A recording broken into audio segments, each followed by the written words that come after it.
Online गेमिंगचं व्यसन हे सध्याच्या पिढीसाठी विनाशाचं कारण ठरत असून या जीवघेण्या खेळामुळे अनेक कोवळ्या जीवांनी आत्महत्या केल्याच्या घटना समोर येत आहेत.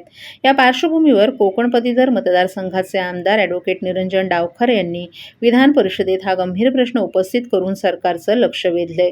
केवळ अशा गेम्सवर बंदी घालून चालणार नाही, तर या गेम्सद्वारे तरुणांना मृत्यूच्या दारात ढकलणाऱ्या कंपन्यांच्या मालकांवर भारतीय न्याय संहिता कलम 108 अंतर्गत गुन्हे दाखल करण्याची आक्रमक मागणी त्यांनी सभागृहात केली आहे.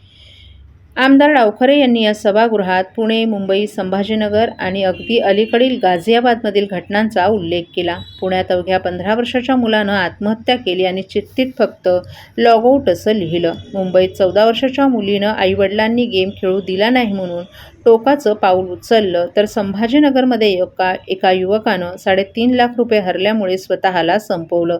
अलीकडेच गाझियाबादमध्ये 3 बहिणींनी गेममधील टास्क पूर्ण करण्यासाठी एकत्रित उडी मारून जीवन संपवलं, असे हृदयद्रावक दाखले देत आमदार निरंजन डावखरे यांनी या प्रश्नांची दाहकता मांडली.